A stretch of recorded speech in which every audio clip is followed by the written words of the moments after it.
Hello friends, welcome back to my YouTube channel Ragini online classes.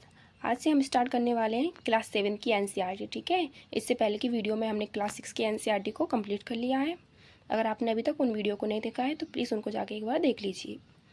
और हाँ, अगर आपने अभी तक मेरे चैनल को सब्सक्राइब नहीं किया है तो प्लीज़ इसको जल्दी से सब्सक्राइब कर लो, ताकि मैं जितनी भी वीडियो डालूँ आपको उनकी नोटिफिकेशन टाइम टू टाइम मिलती रहे। तो स्टार्ट करते हैं आज की वीडियो। ठीक है, आज हम 7th क्लास स्टार्ट करने वाले हैं। तो इसके अंदर मैं आपको एक बार बुक दिखा देती हूँ, इसमें हम क्या क्या पढ़ेंगे। ठीक है, विषय सूची है प्रारंभिक कथन, हजारों वर्षों के दौरान हुए परिवर्तनों की पड़ताल। सेकंड है राजा और उनके राज्य। थर्ड है दिल्ली 12वीं सदी से 15वीं शताब्दी। चौथा है मुगल 16वीं से 17वीं शताब्दी तक। पांचवा जनजातियाँ, खानाबदोश और एक जगह से बसे हुए समुदाय। पांचवा है छठा ईश्वर से अनुराग। सातवां क्षेत्रीय संस्कृतियों का निर्माण।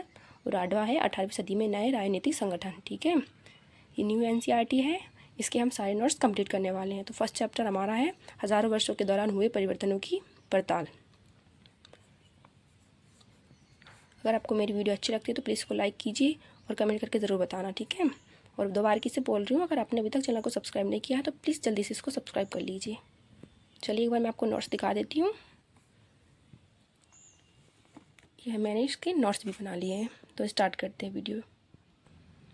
अध्याय 1। ठीक है, हजारों वर्षों के दौरान हुए परिवर्तनों की पड़ताल, ये हमारे चैप्टर का नाम है। इसके अंदर हम क्या क्या पढ़ेंगे, तो फर्स्ट है मैप।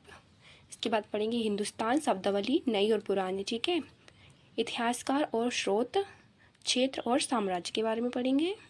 नए राजनीतिक और सामाजिक समूह, समय और इतिहास का कालखंड, पुराने और नए धर्म। ठीक है, इनके बारे में हम पढ़ेंगे। तो पहला है 12वीं सदी के भूगोल वेता अल इदरीसी ने 1154 में पहला नक्शा बनाया, जो दुनिया के नक्शे का एक हिस्सा था, जिसमें भारतीय उपमहाद्वीप को भूमि से समुद्र तक दिखाया गया है।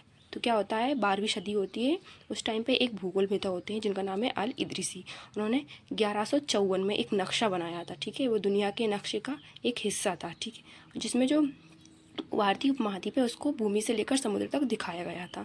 तो ये आप अच्छे से इसको एक बार देख लेना, ये क्वेश्चन बन जाता है कि अल इदरीसी ने किस सन में भारत का नक्शा बनाया था और उसको कहाँ से कहाँ तक दिखाया गया था। इसके बाद 18वीं सदी के आरंभ में फ्रांसीसी मानचित्रकार गिब्लोम द लिस्ले ने 1720 में नक्शा बनाया। दूसरा मानचित्र पहले मानचित्र के बनने के लगभग 600 वर्ष बाद बनाया गया था। तो इसके बाद क्या होता है, 18वीं सदी आती है, तो आरंभ में एक फ्रांसीसी मानचित्रकार होते हैं जिनका नाम था गिब्लोम द लिस्ले। इन्होंने दूसरा नक्शा बनाया। ठीक है, ये कब बनाया था, 1720 में। और जो पहला नक्शा बनाया गया था उसके 600 वर्ष बाद इसको बनाया गया था। ठीक है, नीचे देखते हैं हिंदुस्तान शब्द, आधुनिक राष्ट्र राज्य भारत। उस टाइम पे हिंदुस्तान था और आज के टाइम पे इसको हम भारत बोलते हैं। ठीक है, तो हिंदुस्तान शब्द जो है आधुनिक राष्ट्र राज्य भारत का ही नाम था। ठीक है, और अभी भी इसको हिंदुस्तान बोलते हैं। 13वीं सदी में एक इतिहासकार हुए थे, फारसी इतिहासकार, जिनका नाम था मिन्हाज ए सिराज। कौन थे, मिन्हाज ए सिराज। इन्होंने क्या किया, हिंदुस्तान का आशय किससे बताया कि जो हिंदुस्तान है उसको किस नाम से जान, पंजाब, हरियाणा और गंगा क्षेत्र, जो पंजाब है, हरियाणा है और गंगा, जो इतना क्षेत्र है उसको हिंदुस्तान कहा था। किसने, तो जो फारसी इतिहासकार थे मिन्हाज ए सिराज ने। ठीक है, इसके बाद राजनीतिक अर्थ इसका क्या था, तो इसकी जो राजनीतिक अर्थ था वो दिल्ली था, सल्तनत के अंतर्गत भू क्षेत्र। ठीक है, जो सल्तनत थी उस टाइम पे दिल्ली सल्तनत, उसके अंतर्गत ये एक भूमि क्षेत्र था। ठीक है, तो इन्होंने कहा था 13वीं सदी के जो फारसी इतिहासकार थे मिन्हाज ए सिराज ने कि हिंदुस्तान का मतलब होता है पंजाब, हरियाणा और गंगा, जितनी गंगा का जो क्षेत्र है उतने इस क्षेत्र को हिंदुस्तान कहा जाता है। ठीक है, इसके बाद 16वीं सदी आती है। 16वीं सदी में कौन आए, बाबर आए। बाबर कौन था, मुगल था। ठीक है, तो इसने क्या किया, हिंदुस्तान शब्द का प्रयोग इस उपमहाद्वीप के भूगोल, पशु पक्षियों और यहाँ के निवासियों की संस्कृति का वर्णन करने के लिए किया था। तो जब ये हिंदुस्तान आया तो इसने यहाँ के भूगोल, पशु पक्षियों और यहाँ के निवासियों को देखा, तो इन सबको व्यक्त करने के लिए इसने हिंदुस्तान शब्द का प्रयोग किया था। ठीक है, इसके बाद 14वीं सदी आती है। तो जो उससे पहले जो 14वीं सदी थी उसमें एक व्यक्ति थे अमीर खुसरो। उन्होंने क्या किया, उन्होंने कहा कि भारत को एक भौगोलिक और सांस्कृतिक सतत्व के रूप में पहचाना जा रहा था। तो उस टाइम पे जो भारत था उसको एक भौगोलिक और सांस्कृतिक सतत्व के रूप में पहचाना जा रहा था। ठीक है, नीचे दक्षिण भारत का क्षेत्र शामिल नहीं था। उस टाइम पे इन लोगों ने दक्षिण भारत के क्षेत्र को शामिल नहीं किया गया। हिंदुस्तान शब्द जो था उत्तर भारत के क्षेत्र तक ही सीमित था, दक्षिण भारत तक नहीं आया था। ठीक है, आगे है अभिलेखागार। अभिलेखागार कौन होते हैं? तो ऐसा स्थान जहां दस्तावेजों और पांडुलिपियों को संग्रहित किया जाता है। आज सभी राष्ट्रीय और राज्य सरकारों के अभिलेखागार होते हैं, जहां वे अपने तमाम पुराने सरकारी अभिलेख और लेन देन के ब्यौरे का रिकॉर्ड रखते हैं। तो क्या होता है, अभिलेखागार का मतलब होता है एक ऐसी जगह जहाँ पर सरकारी दस्तावेजों पांडुलिपियों को एक जगह एकत्रित करके रखा जाता है। तो आज के टाइम पे तमाम ऐसे सरकारी अभिलेखागार यानी कि ऐसे सरकारी जगह हैं जहाँ पर इन सभी रिकॉर्डों को रखा जाता है। ठीक है, तो पहले इनको अभिलेखागार कहा जाता था। ठीक है, इसके बाद इधर देखते हैं मैन्युस्क्रिप्ट की जो भाषा है और उसकी शैली है, जो शैली थी उस टाइम पे नस्तलिक शैली जो थी बाईं ओर लिखी जाती थी, और जो सिवस्त लिपि थी वो दाईं ओर लिखी जाती थी।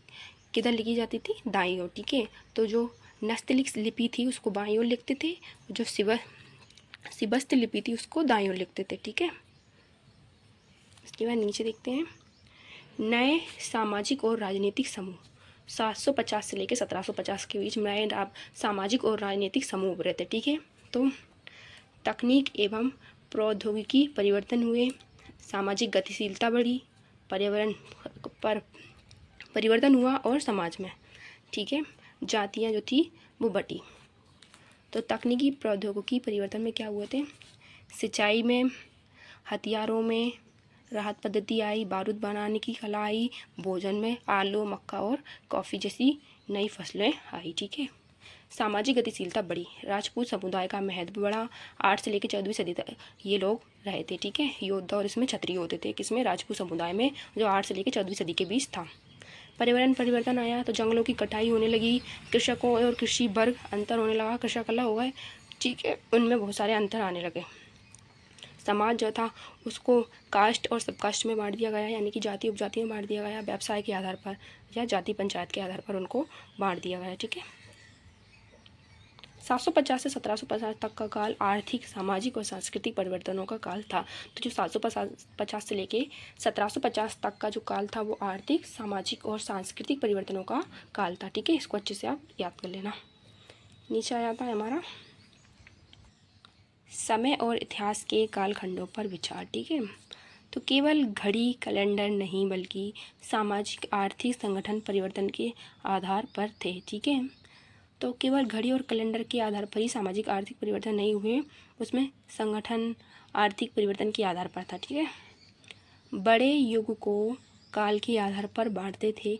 ये लोग क्या करते थे, जब ज़्यादा समय निकल जाता था तो उसको काल में बांट दिया जाता था। ठीक है, जैसे कि प्राचीन काल, मध्यकाल और आधुनिक काल में ये लोग उसको बांट देते थे।